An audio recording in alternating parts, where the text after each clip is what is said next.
si tu vas juste dans cette maison pour gagner ton argent et dimanche tu viens à l'église, tu te consacres à Dieu, ça veut dire que tu cherches à connaître Jésus, mais tu n'exerces pas le ministère.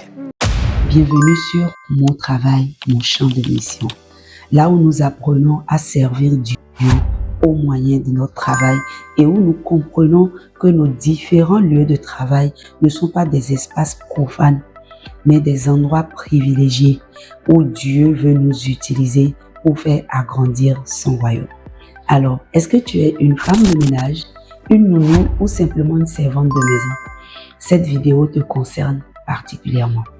Je t'invite à suivre avec moi un message du pasteur Mohamed Sanogo qui explique comment, à travers le travail de nounou que tu fais dans cette maison, tu peux changer le cours de l'histoire des membres de cette maison auprès de laquelle Dieu t'a placé. En vue de l'œuvre du ministère, c'est-à-dire que tous les saints, toutes les cellules souches sont des ministres de Dieu. Amen. Vous me suivez? Donc, le travail que nous faisons, c'est pour que chacun d'entre vous, vous fassiez le ministère. Maintenant, le ministère, ça va être peut-être un prophète. On connaît, je sors d'abord des prophètes en milieu ecclésial, donc au milieu de l'église. Maintenant, donc des prophètes de Dieu en milieu professionnel. En milieu professionnel, voilà ce qui va arriver et ce qui est en train d'arriver maintenant. C'est une des raisons pour laquelle je fais cela.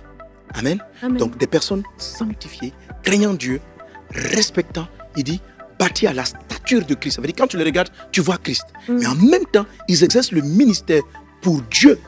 Ils sont consacrés pour Dieu dans des milieux politiques, sociaux, professionnels, dans toutes sortes de domaines, dans le sport, dans tous les domaines, afin que pour la fin des temps, le maximum d'âmes soient sauvées. Amen. Donc Dieu est en train de susciter en ce moment précis de nombreux types de ministères et tout le monde, tous, nous sommes appelés à briller dans un secteur précis. Si la servante de Naaman n'était pas là, elle n'avait pas parlé au général, le général n'aurait pas rencontré Élisée, ne se serait pas converti. Et sa conversion a amené la paix entre la Syrie et Israël pendant un temps. Amen. Quelle est cette étoile qui a favorisé cela? Une servante. Elle était au service de Dieu dans la maison de ce monsieur. Donc, on peut briller en tant que nounou, en tant que servante. Alléluia. Amen. Et le but, c'est d'en faire. On a des servantes qui sont des prophétesses. Amen. Une servante prophétesse peut déprogrammer, une réclamation contre la vie d'un enfant de ses patrons. Amen. Il y a parmi vous, mes filles, vous travaillez dans les maisons, mais Dieu vous a envoyé pour faire briller, pour faire rentrer le Christ dans cette famille. Amen. Parce qu'il y a un serviteur de Dieu qui naît là, qui demain sera chef d'État et qui a besoin que tu sois là pour commencer à poser dans son cœur les bases de l'évangile. Amen. Et pour prier pour lui afin qu'il soit protégé. Amen. Parce qu'il est réclamé. Donc, ce personnage-là qui va résoudre, à qui Dieu a donné la formule d'un remède, qui est combattu par Satan. Si toi là, nounou, tu n'y es pas, si tu vas juste dans cette maison pour gagner ton argent, et dimanche tu viens à l'église, tu te consacres à Dieu, ça veut dire que tu cherches à connaître Jésus, mais tu n'exerces pas le ministère, tu ne portes pas ton fruit. Cet enfant pour qui tu aurais pu prier, tu aurais pu protéger les sorciers, sera livré, peut être tué avant son temps. Jésus aurait pu être tué, donc il peut être tué avant son temps.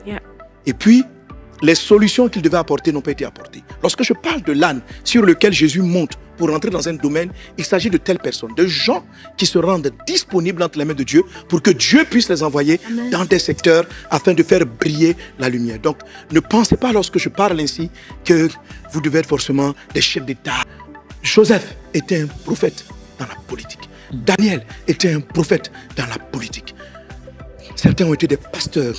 David était un berger au gouvernement. Waouh, quel message puissant et inspirant. Juste une nounou, une ménagère, une femme de ménage, mais avec un impact aussi éternel dans la vie des membres de la famille auprès de laquelle Dieu t'a placé. Alors, à partir d'aujourd'hui, en tant que nounou, ménagère ou femme de ménage, ne pense plus que tu as un travail qui n'a pas de la valeur. Non, tu as plutôt le destin de plusieurs personnes que Dieu a placées dans ta main.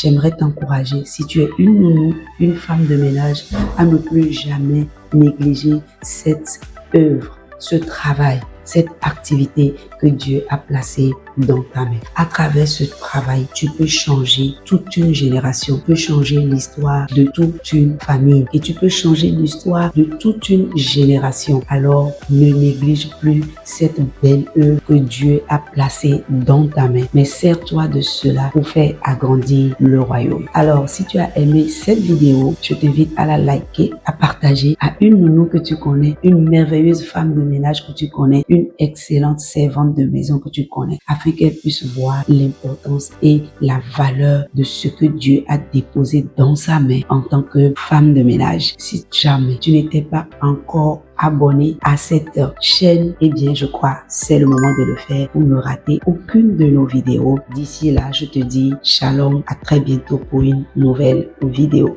Bye bye.